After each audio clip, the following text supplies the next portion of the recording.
Hey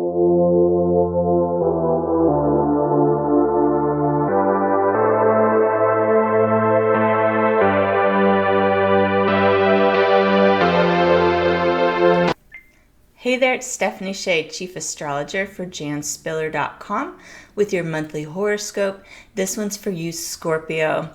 I've got some good news to report for August. This month is going to have more forward momentum than many of the other months in 2020, simply because we are free from inner planet retrogrades. This year has had a lot more going on astrologically. We had a Venus retrograde back in May and June, on top of Mercury retrograde, which happened June and July. We're through all that. We also got through some eclipses. So if it's felt pretty intense, and for many it has, you're not alone. And we get a bit of a breather this month. This is where we have Mars moving forward in the fiery sign of Aries. And Mars is the traditional ruler of your sun sign. So I think you're going to feel particularly motivated this month and have a good chance to initiate some action. I do have to let you know that Mars will be retrograde September 9th to November 14th this year. So we have entered what's known as the shadow phase of this Mars retrograde phenomenon. However, that's as good as it gets for 2020. You can still take some steps forward under this astrology. The key thing to remember is take it slow. Mars in Aries tends to have a very impulsive nature, as it is. When it goes retrograde, that's going to become amplified, and especially for Scorpios who are ruled by Mars. So you're going to be able to use a methodical approach for best results. Don't rush anything. If you're feeling impatient, that's actually a signal to slow down. Scorpios have excellent powers of concentration, and you're going to need these skills to strategize for the future.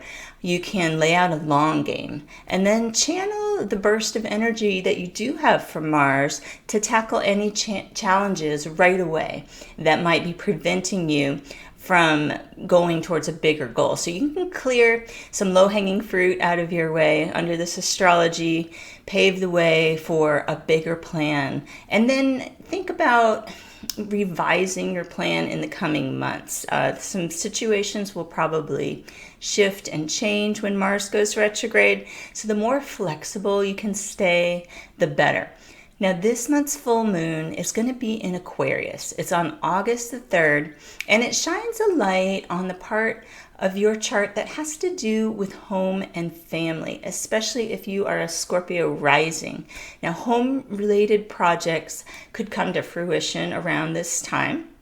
And it's also a great time to focus on creating a sense of community in your neighborhood. Get out and meet your neighbors if you haven't. This is a time to all pull together.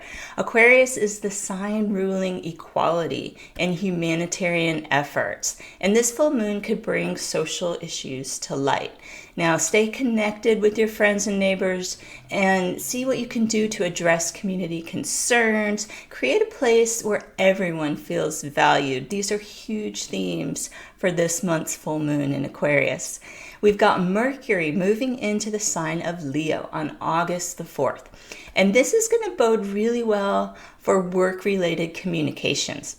You're going to have support to reach out, make some new contacts, especially if you played a lot of phone tag last month while Mercury was in retrograde. You can finally make that important connection that you need to make this month. It's also good astrology just to put your best foot forward in the workplace. If you're looking for work, this is a great time to go on interviews and demonstrate your skills to others. We've got Venus moving into the sign of Cancer on the 7th, and this is going to offer some support for educational pursuits, especially if they are related to spirituality, creativity, or possibly psychology. A lot of Scorpios are fascinated with psychology, and many of them are psychologists. So you're probably going to crave some knowledge for the best way to nurture yourself and others. And it's possible that you're going to have a chance to be a student, a teacher, or both. This month's new moon is on August the 18th. It's at 26 degrees of Leo. Scorpios are going to feel especially supported to set intentions related to their career, their finances, their public image, and leadership skills. So keep that in mind if you are wondering about the best timing to set your intentions at each new moon.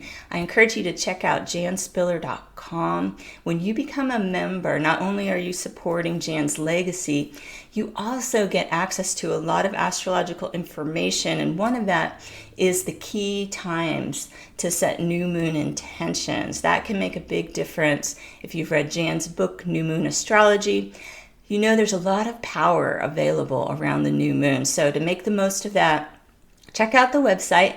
We've got the sun moving into Virgo on the 22nd, and this is going to highlight communication, networking, and some of your big picture goals. By the month's end, you're probably going to feel motivated to share your ideas with other people and move forward with some well thought out plans. And you'll be wise to do that before Mars stations retrograde September 9th. I hope you can make the most of this month's upcoming astrology. Be safe and be well, and I will see you next month with your horoscope.